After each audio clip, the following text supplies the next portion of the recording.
শেষ হয়েছে। শুনে নাও, ডান দিকের মাথা জান্নাতের বাগান পর্যন্ত পৌঁছে গিয়েছে, বাম দিকের মাথাটা জাহান্নাম পর্যন্ত পৌঁছে গিয়েছে। এই যে কুল গাছের নিচে, বড়ই গাছের নিচে সিদরাতুল মুনতাহার কবর, ভাই জিব্রাইল তুমি জানো না, আর তুমি আসছো আল্লাহর কাছে আমাকে পৌঁছে নেওয়ার জন্য।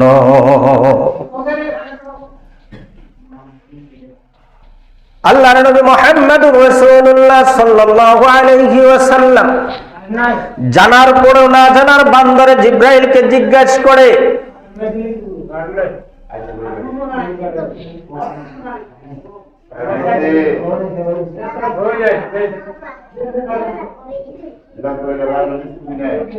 চলছে, বসেন, আপনি বসেন, এই হয়েছে, এবার খেয়াল করুন। এবার জিব্রাইল আলাইহিস সালাতু ওয়াস সালাম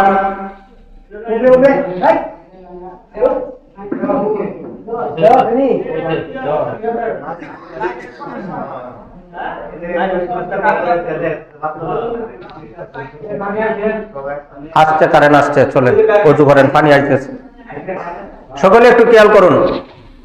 এবার লক্ষ্য করুন, জিব্রাইল আলাইহিস সালাতু ওয়াস সালামকে জিজ্ঞাসা করে নবী মুহাম্মদুর রাসূলুল্লাহ সাল্লাল্লাহু আলাইহি ওয়াসাল্লাম সিদরাতুল মুনতাহা সপ্তম আকাশ, শেষ সীমানা, এরপরে আল্লাহর সাথে সাক্ষাৎ করলে আরো 70,000 নূরের পর্দা ভেদ করে আল্লাহর সাথে সাক্ষাৎ করতে হবে। ভাই জিব্রাইল, সেই জায়গায় আমাকে নিয়ে যাও, আল্লাহ যেহেতু তোমাকে দায়িত্ব দিয়েছে আল্লাহর সাথে সাক্ষাৎ করার জন্য, আমার সফরকারী হিসাবে তোমাকে পাঠিয়েছে, ভাই জিব্রাইল নিয়ে যাও। জিব্রাইল আলাইহিস সালাতু ওয়াস সালাম ডাক দিয়ে বলে, ইয়া রাসূলুল্লাহ, ইয়া হাবিবাল্লাহ, প্রথম আসমান ভেদ করে দ্বিতীয় আসমানে নিয়ে আসলাম, দ্বিতীয় আসমান ভেদ করে তৃতীয় আসমানে নিয়ে আসলাম, তৃতীয় আসমান ভেদ করে চতুর্থ আসমানে নিয়ে আসলাম, চতুর্থ আসমান ভেদ করে পঞ্চম আসমান, ষষ্ঠ আসমান, সপ্তম আসমান, 7 নম্বর আসমানে নিয়ে এসে তার শেষ সীমানা এই সিদরাতুল মুনতাহা পর্যন্ত নিয়ে আসলাম। ইয়া রাসূলুল্লাহ,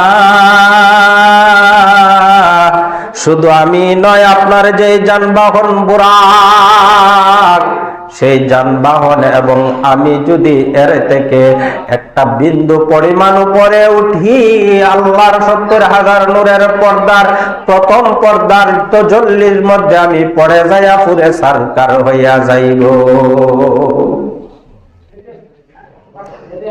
আল্লাহর পয়গম্বর জিজ্ঞাসা করে, ভাই জিব্রাইল, এখন তুমি এই সিদরাতুল মুনতাহা এসে শেষ করে দিলা, যানবাহন বুরাক যাইতে পারবে না উপরে, তুমি আমার সফর সঙ্গী হইতে পারবে না, এবার 70,000 নূরের পর্দা ভেদ করে আমি আরশ মহল্লায় কিভাবে পৌঁছবো? জিব্রাইল আলাইহিস সালাতু ওয়াস সালাম কাঁপতে কাঁপতে জবাব দে, ভয় নিয়া জবাব দে, ইয়া রাসূলুল্লাহ, ইয়া হাবিবাল্লাহ, যিনি আপনাকে দাওয়াত দিয়েছে তিনি ব্যবস্থা করে দিবে। এবার দুনিয়ার জমিন থেকে বাইতুল হারাম, বাইতুল্লাহ শরীফ থেকে উম্মে হানির ঘর থেকে যে বুরাকের মাধ্যমে সপ্তম আসমান পর্যন্ত গিয়েছিল, সেই বুরাকের আকৃতি হচ্ছে কচ্ছরের চাইতে একটু ছোট, গাধার চাইতে একটু বড়, মুখের আকৃতিটা মানুষ রূপে ছিল, পিছনের আকৃতিটা ঘোড়ার রূপ ছিল। সেই বুরাকের মাধ্যমে সপ্তম আসমান পৌঁছেছে। এবার আল্লাহর পক্ষ থেকে ওই বুরাকের ক্ষমতা শেষ হয়ে গিয়েছে, জিব্রাইল আমিনের ক্ষমতা শেষ, সিদরাতুল মুনতাহা পাড়ি দিয়ে উপরে যাইবে কিভাবে?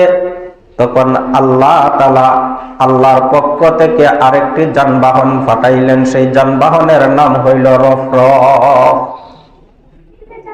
প্রথম যানবাহনের নাম কি ছিল? বুরাক। প্রথমটার নাম বুরাক। তার ধরন ছিল কচ্ছর। কচ্ছর মানে ঘোড়া, ঘোড়ার চাইতে একটু ছোট ছিল, আর গাধার চাইতে একটু বড় ছিল। মুখের আকৃতিটা ছিল মানুষের মতো, পিছনের আকৃতিটা ছিল ঘোড়ার মতন, এই বুরাকের মধ্যে উঠে সোয়ার হয়ে 7 আসমান পর্যন্ত গেছে। তার একটা নমুনা বুরাকের পাওয়া যায়, কিন্তু রফরফ সপ্তম আকাশ সিদরাতুল মুনতাহা থেকে আরশ মহল্লা পর্যন্ত যে গেলেন, সেই রফরফের আকৃতি কেউ শুনছেন? রফরফ কিরকম ছিল? বুরাকের তো একটা আকৃতি আছে, নমুনা আছে, কিন্তু রফরফের আকৃতি কি ছিল? রফরফের আকৃতি কোন রকমই ছিল না। আল্লাহর কুদরতি একটা বিছানা ছিল, বলেন সুবহানাল্লাহ। নরম একটা বিছানা ছিল।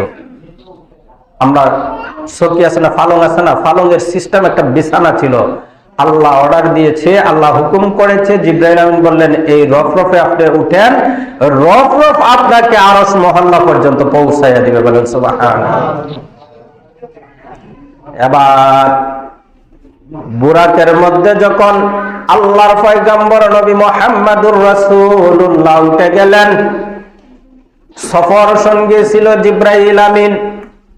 সপ্তম আকাশ সিদরাতুল মুনতাহা থেকে যানবাহন হইল বুরাক, রফরফ। যানবাহনটা ছিল রফরফ, কিন্তু সফর সঙ্গী কে ছিল? ওরে আল্লাহর মহব্বতের বান্দারা, যেই বিষয়টা নিয়ে আমাদের সমাজে বর্তমান পর্যায়ে হানাহানি কাটাকাটি মারামারি চলছে, মুসলমানদের মধ্যে একটু যদি খেয়াল করেন, যে জায়গায় জিবরাইলের যাওয়ার ক্ষমতা নাই, যে জায়গায় বুরাক যাওয়ার ক্ষমতা নাই, সেই জায়গায় আল্লাহর নবী যায়। জিবরাইল নূরের তৈরি হওয়ার পরেও সিদরাতুল মুনতাহা অতিক্রম করে আল্লাহর নূরের 70,000 নূরের পর্দা ভেদ করে যাওয়ার কোনো ক্ষমতা রাখে না, বুরাকের কোনো ক্ষমতা নাই। সেই জায়গায় আল্লাহর নবী চলে গিয়েছে। কথায় আছে, বেক্কেলকে ধাক্কা, আকলকে ইশারা। যে বিষয়টা নিয়ে আমাদের প্রবলেম হইতেছে বর্তমান সমাজ ইসলামের মধ্যে, ধাক্কা ধাক্কি চলছে মাটি আর নূর নিয়ে। এই নূর একটু যদি চিন্তা করেন, আল্লাহ জিবরাইলকে নূর দেয়া বানানোর পরেও সিদরাতুল মুনতাহা অতিক্রম করতে পারে না, বুরাক যাইতে পারে না। জান্নাতি যানবাহন, বেহেশতের যানবাহন বুরাক। আর সেই জায়গায় আল্লাহর নবী যায়, আল্লাহর নবীর পোশাক যায়, আল্লাহর নবীর জুতা মুবারক যায়, এবং জুতা মুবারক জুতাগুলা ছিল হরিণের চামড়া। কিসের? পুরে সরকার হইছে না, শহীদ সম্মানে আরশ পর্যন্ত পৌঁছে গেছে। আল্লাহর নবী মুহাম্মদুর রাসূলুল্লাহ সম্মানের সহিত আরশ মহল্লার গেটে পৌঁছার পরে রফরফ থেকে নামলেন। আরশের সিঁড়ির মধ্যে আল্লাহর নবী নামলেন। সিঁড়ি থেকে আস্তে আস্তে গেটের ভিতরে প্রবেশ করবে, এমন সময় আল্লাহর নবী মনে মনে ভাবতেছে, যে আরশ মহল্লার মধ্যে আমার আল্লাহ তাকে, আমি আল্লাহর বন্ধু মুহাম্মদুর রাসূলুল্লাহ আরশ মহল্লার মধ্যে আমার পায়ের জুতাগুলা নিয়ে যদি প্রবেশ করি, তাহলে তো বেয়াদবি হয়ে যাবে। আল্লাহর নবী যখন মাথাটা নিচু করলেন নিজের পায়ের জুতাগুলা খোলার জন্য, যখন মাথা নিচুর দিকে নিয়েছে জুতাগুলা খুলবে, এমন সময় যে আরশ মহল্লার 4টা কুটির মধ্যে ফেরেশতা কুল ধরে আটকে রেখেছে, সমস্ত আরশ মহল্লা কাঁপতে শুরু করে দিয়েছে, কম্পন শুরু করে দিয়েছে। কারণ